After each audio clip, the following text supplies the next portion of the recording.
Welcome to Distressed Situations, a Reed Smith podcast. On this podcast, we cover current issues in financial restructuring over a wide variety of industries. I'm Keith Arzeda, a partner in Reed Smith's Global Restructuring and Insolvency Group, and I'm one of the hosts of this podcast. Whether your company is a financial institution or in industry, we hope our commentary will be useful in managing the risks associated with distress. If you have any questions about our topics, feel free to contact our speakers.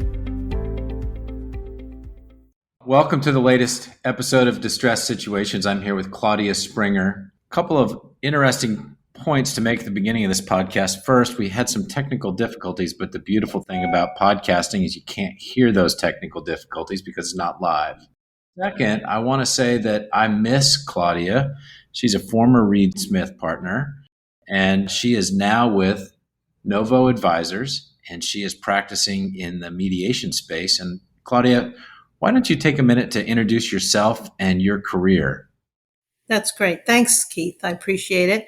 And I'm glad to be here with you. I have spent the last 41 years, roughly, practicing law, mostly in the field of bankruptcy and restructuring.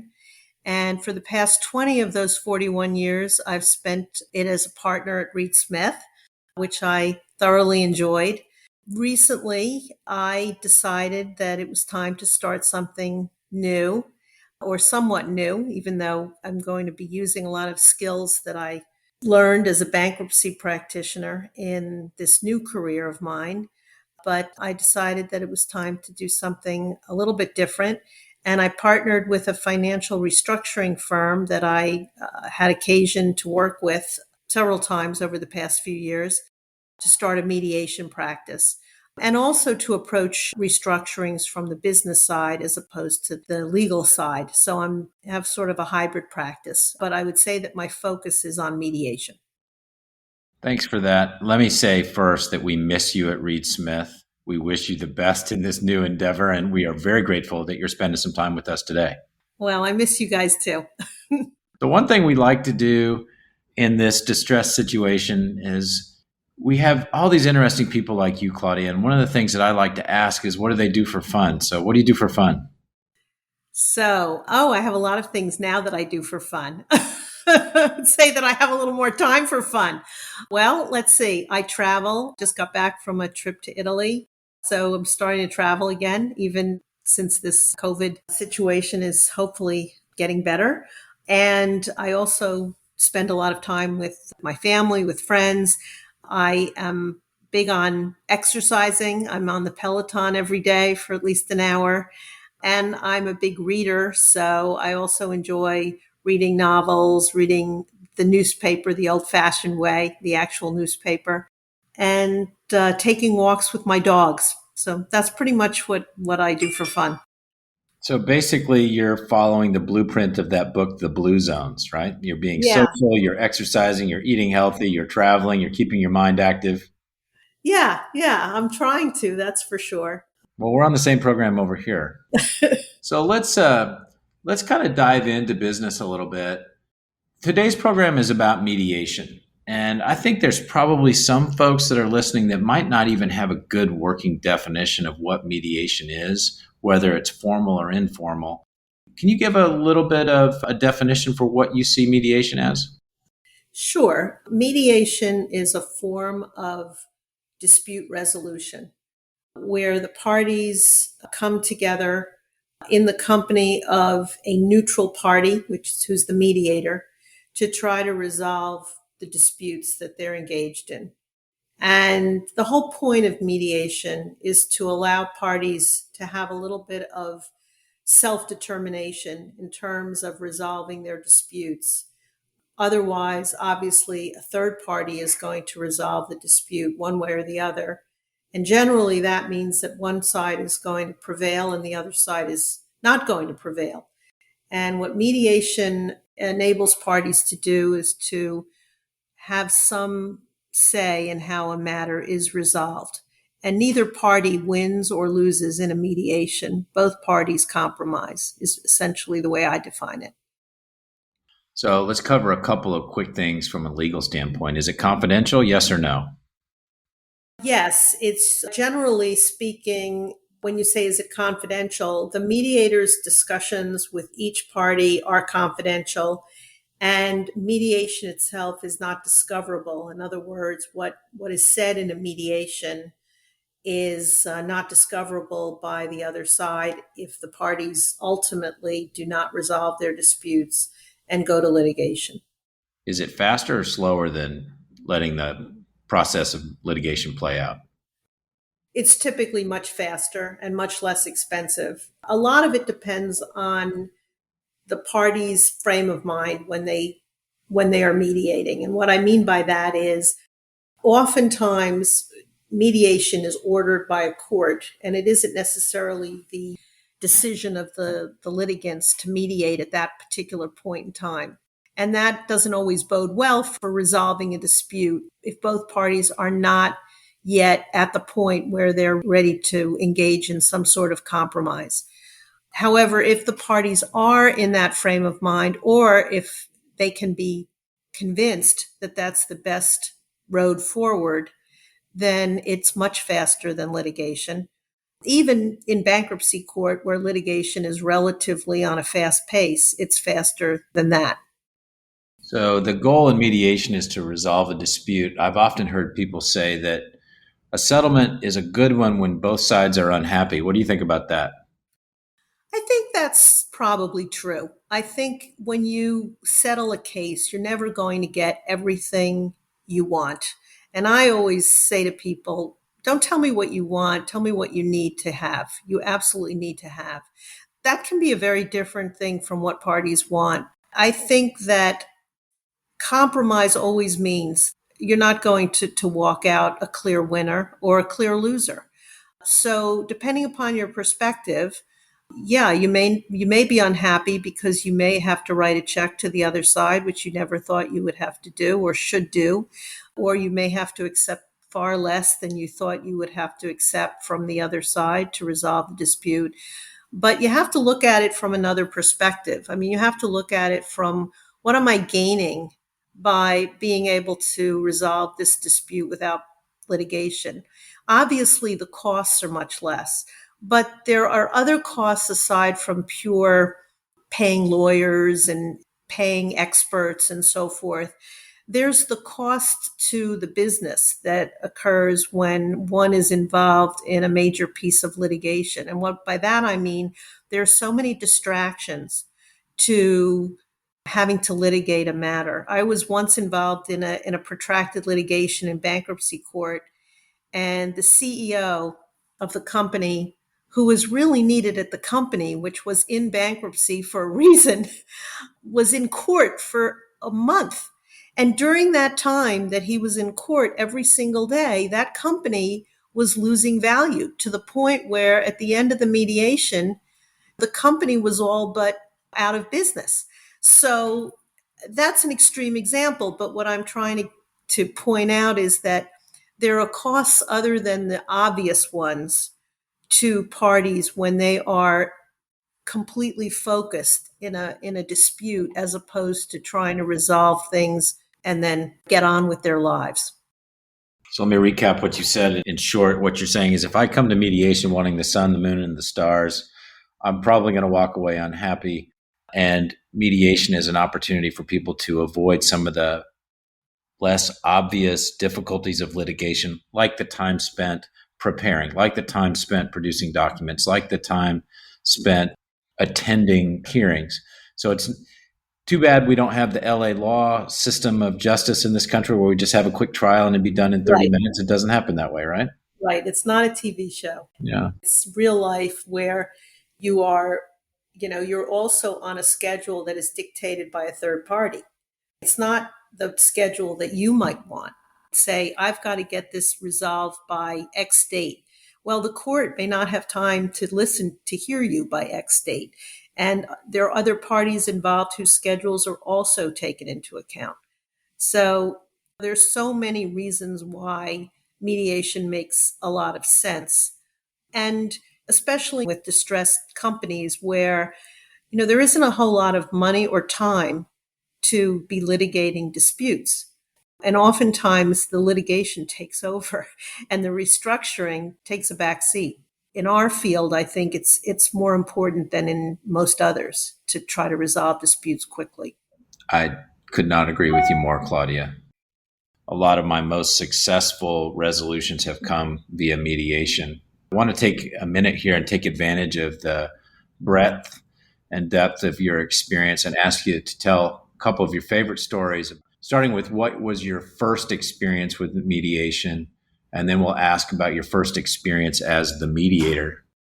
So my first experience in mediation that I can remember, and because I can't remember 40 years ago very well, but I do remember, actually it was a case that I was involved in when I first came to Reed Smith. Our firm represented a creditors committee, and the committee itself had numerous differences in viewpoint among committee members. We were often in a position of having to negotiate matters among committee members, not just between the committee and other parties in the case. And we had a particular situation where we were negotiating with the debtor and the equity, because this was a case that actually was incredibly successful. And there was going to be plenty of money to pay creditors in full and to pay money to equity. And the dispute boiled down to the interest rate that should be paid to unsecured creditors before money would be made available to go up to the shareholders. And it was a pretty protracted, nasty dispute.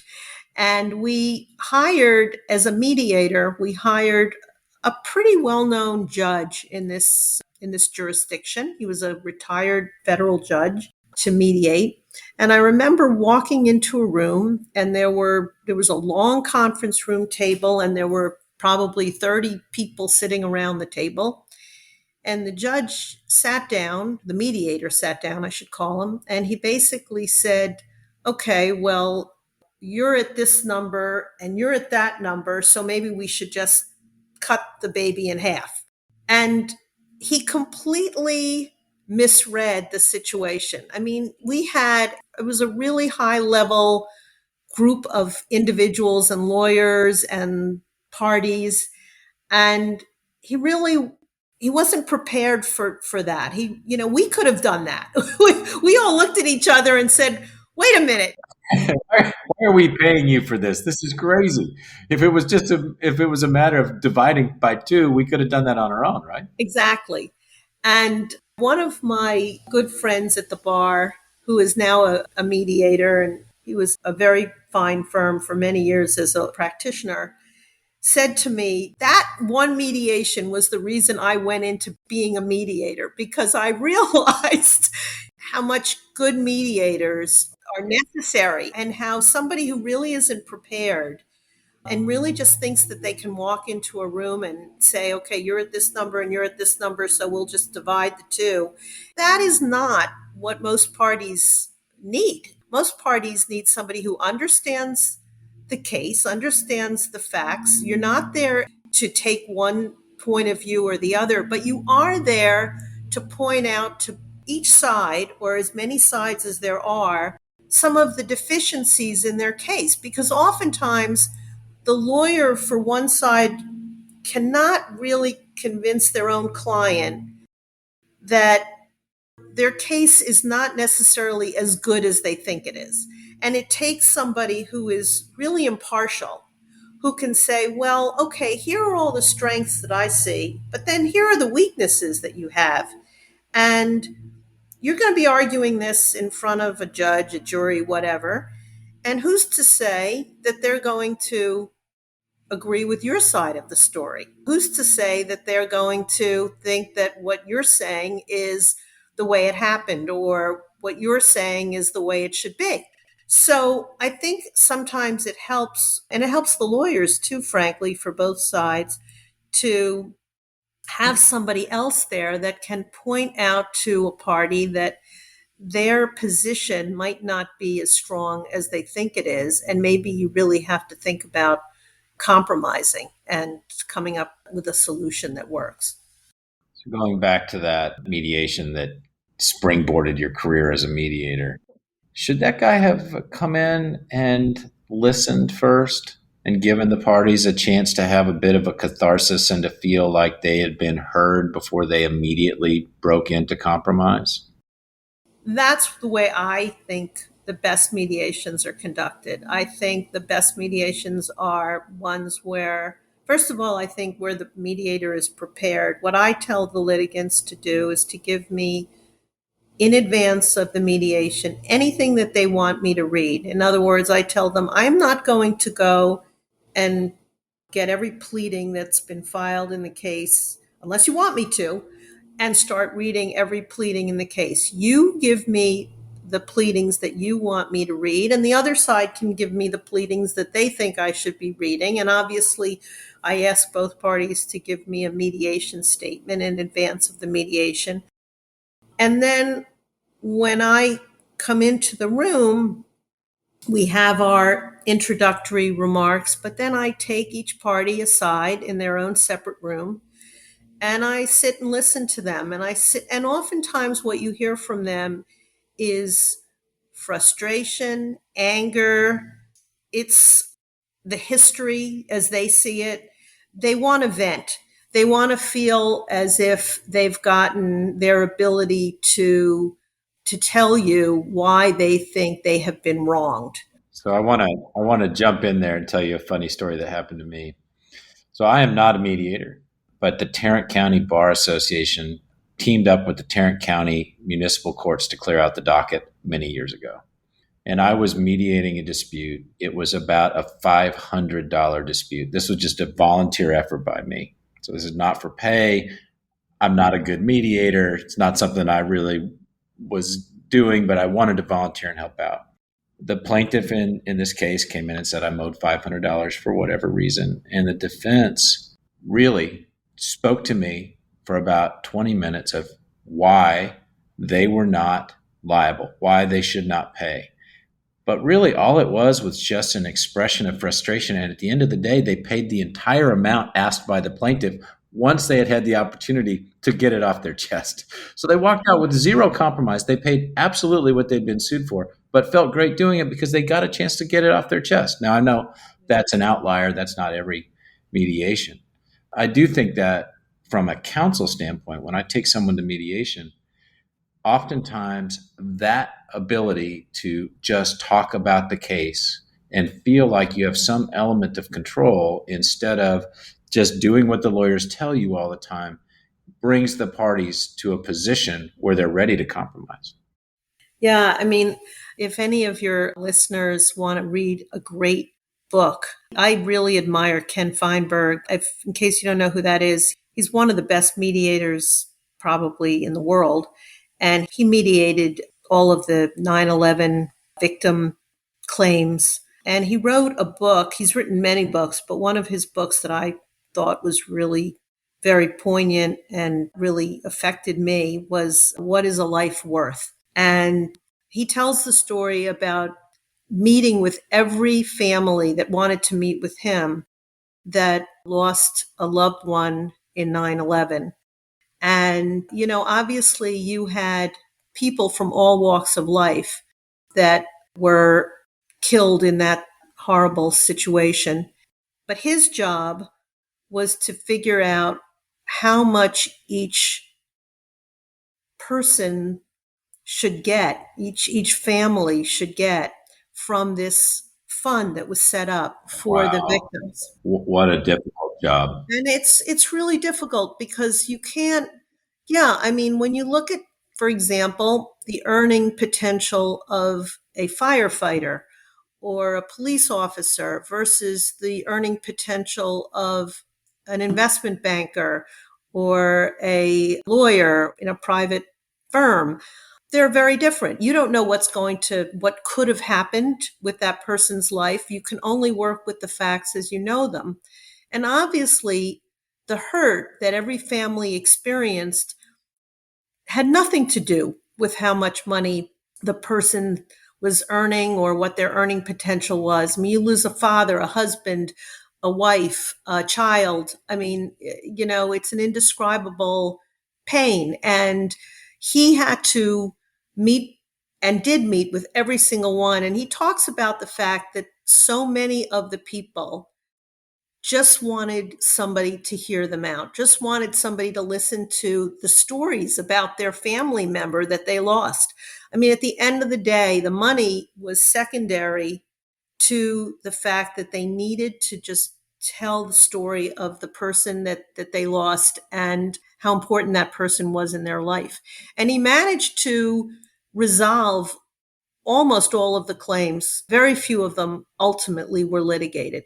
And one of the things that I think came out of the book for me was the fact that the speed at which people who are willing to forego litigation and resolve things consensually obviously got, their payments much faster than people who chose to go to court.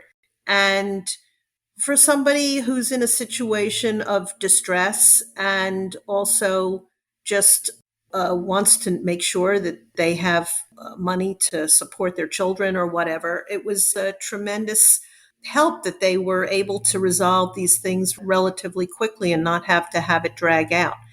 So, that's an extreme example, but you learn from people who've done this and who have done this very successfully, even in the worst of situations.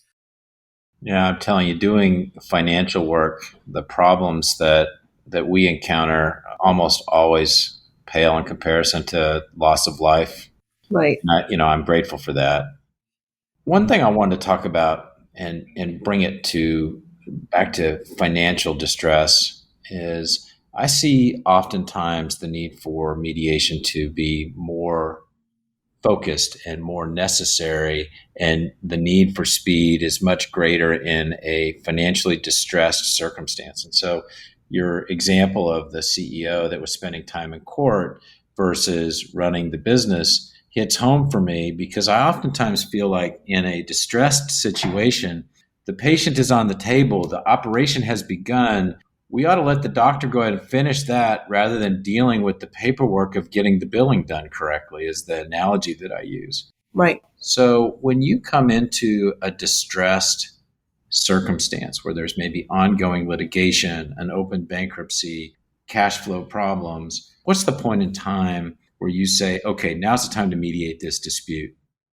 Yeah. So I will say that a lot of it depends on where the parties themselves are in terms of whether they're ready to sit down and compromise. Bankruptcy judges when I've been in some difficult situations, oftentimes they will order mediation because they really believe that taking the matter to trial is going to be a total time waster. And it's not, the parties are not so far apart that a compromise doesn't seem possible.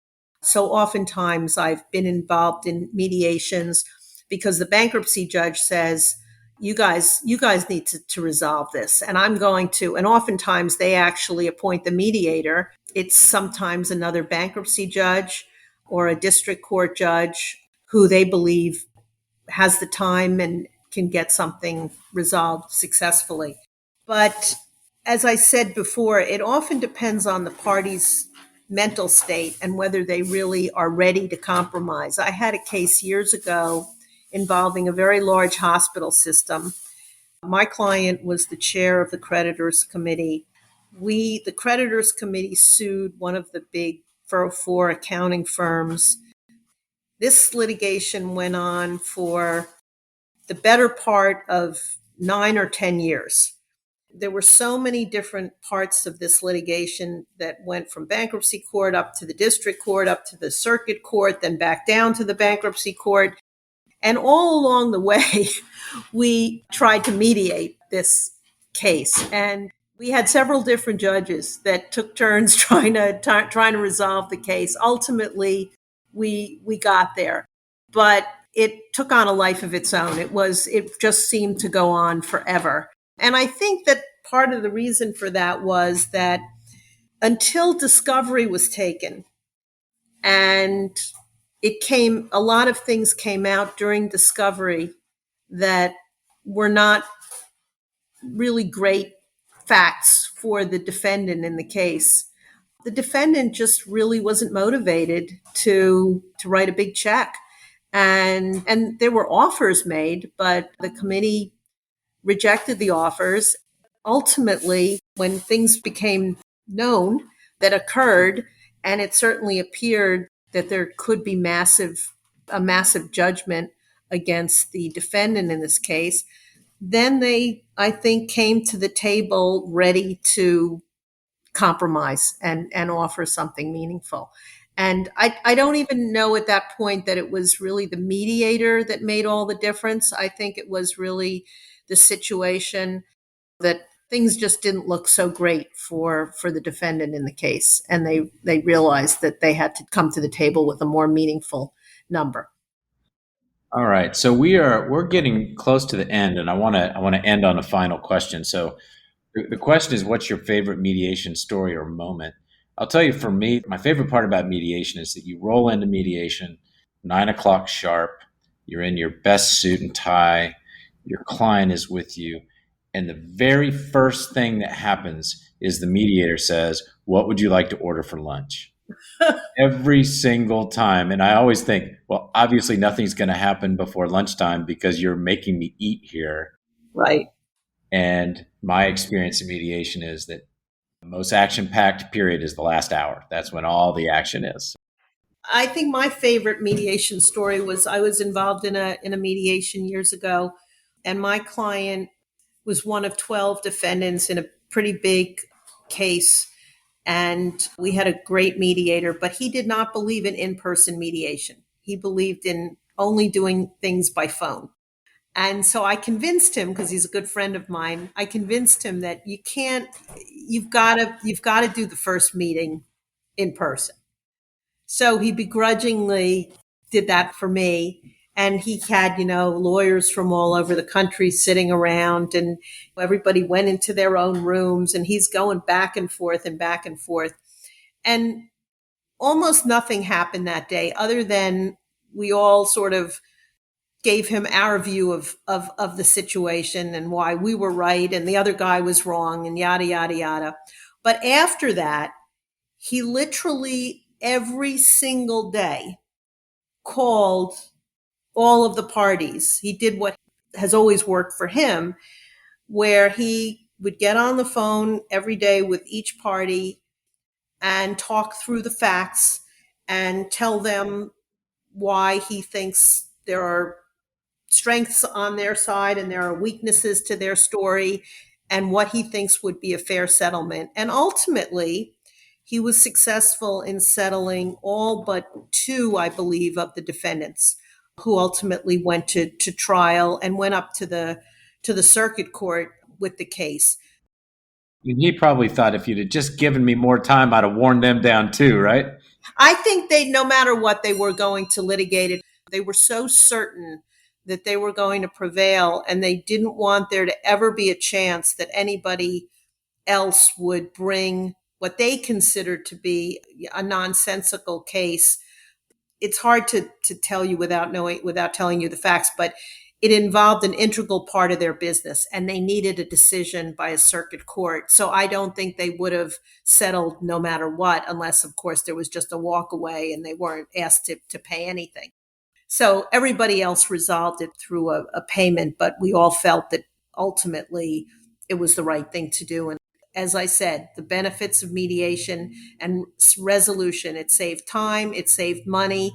The client didn't have to continue to be involved in this dispute. And many of my clients have told me over the years that the amount of time and disruption that litigation takes away from what they really are supposed to be doing at their job makes you realize how important it is to try to compromise. Because when you talk to some in-house legal departments, they will tell you that one big case can basically turn their life upside down in terms of their workday and what they're trying to accomplish. So, Well, Claudia, I really appreciate you coming on. This has been wonderful. We are very grateful. We still miss you at Reed Smith, and we hope you come back. We don't think that's likely to happen, but if it happens, that'd be wonderful. Well, thanks. And I do miss everyone there. And I do talk to people from Reed Smith all the time. As a matter of fact, I'm working on a couple of matters with some lawyers from Reed Smith. I will always feel very fondly towards my former partners and friends there. So, anyway, thank you for those kind words. I really appreciate it. Thank you for coming on. Distressed Situations is a Reed Smith production. Our producer is Allie McCardle. For more information about Reed Smith's restructuring and insolvency practice, please email distressedsituations@reedsmith.com. You can find our podcast on Spotify, Apple, Google, Stitcher, reedsmith.com, and on our social media accounts at Reed Smith LLP on LinkedIn, Facebook, and Twitter.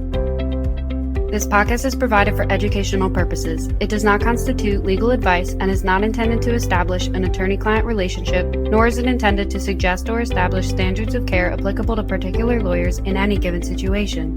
Prior results do not guarantee a similar outcome. Any views, opinions, or comments made by any external guest speaker are not to be attributed to Reed Smith LLP or its individual lawyers. All rights reserved.